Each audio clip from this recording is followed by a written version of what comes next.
میرا کوشچن زیدی صاحب سے ہے. ابھی انہوں نے کہا کہ ہم چائنا کو ڈسکس نہیں کرتے اور چائنا روتھلیسلی ایک کیپٹلسٹ اکانومی سے بھی بیونڈ ایکٹ کر رہا ہے انٹرنیشنلی, اور چائنا کے اندر بھی کافی ڈیبیٹ ہے کہ مین لینڈ چائنا میں اکانومی کا کیا حال ہے اور کوسٹل جو چائنا ہے. لیکن سر میرا کوشچن بینگ اے لیفٹسٹ, ایک سوشلسٹ ورکر کے, وہ یہ ہے کہ what kind of economic model we need to follow. آپ ہمیں کوئی اکنامک ماڈل بتا سکتے ہیں جو اس کانٹیکسٹ کے اندر ہم سمجھیں کہ ہمارے لیے ایک بہتر ماڈل ہے اور ہم اس کو فالو کرتے ہوئے obviously جو اپنا ایز پولیٹیکل ورکر کے کام ہے امپاورمنٹ آف دا ڈاؤن ٹروڈن ہم کر سکتے ہیں. Thank you.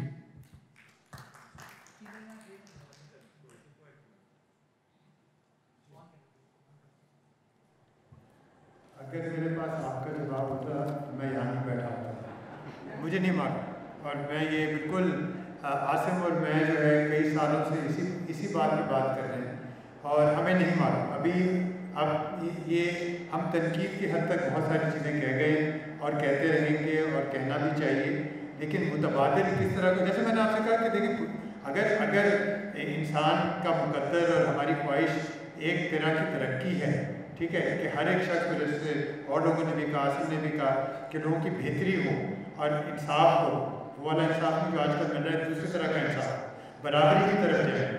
مجھے نہیں معلوم, سچ بات ہے, مجھے نہیں معلوم, اور اگر کسی کو معلوم مجھے بتا دیں, مجھے نہیں معلوم. مجھے بس یہ کہنا تھا کہ جو بھی یہاں ڈسکشن ہوئی اور باقی کل کے دنوں میں بھی ہوگی, زمین, ماحولیات, ترقی اور بے دخلی, اور مجھے امید ہے کہ ماحول پہ کل کے سیشن میں زیادہ بات ہوگی. مجھے بس یہ کہنا تھا کہ جب ہم لا کی بات کرتے ہیں تو CDA جو ہے اسلام آباد میں جو ڈیولپمنٹ کے نام پہ وہ جو کر رہے ہیں, تو جو عاصم بات کر رہے تھے, پانی کا مسئلہ تو ابھی بھی بہت ہے.